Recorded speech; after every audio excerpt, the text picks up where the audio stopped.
Hey guys, it's Cort, and today we're going to do some Bible talk.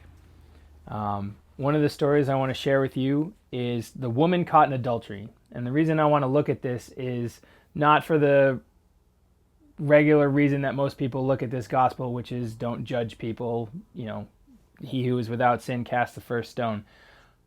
I want to talk about the fact that Jesus never does anything random. So I'm going to read it for you first, and then we'll talk about it a bit.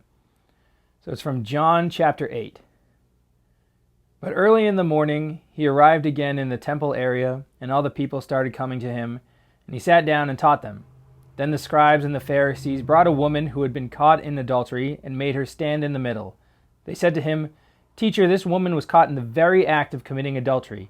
Now in the law of Moses commanded us to stone such a woman. So what do you say?" They said this to test him, so that they could have some charge to bring against him. Jesus bent down and began to write on the ground with his finger.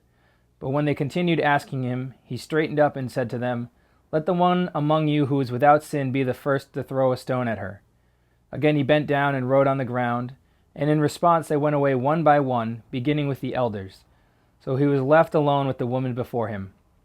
Then Jesus straightened up and said to her, "Woman, where are they? Has no one condemned you?" She replied, "No one, sir."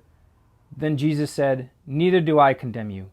Go, and from now on, do not sin anymore." So like I said, there's the obvious lesson to be learned here. Don't judge others lest you be judged and all that other happy stuff. But what I want to say is, what was Jesus writing in the ground? Everything he did had a purpose. He didn't do anything randomly. So what was he writing in the ground? I like to think maybe he was writing the sins of all the people in the crowd around. So they'd look down, see their sin written in the ground, and be like, how did he know that? And then just walk away before they could be shamed in front of everybody else.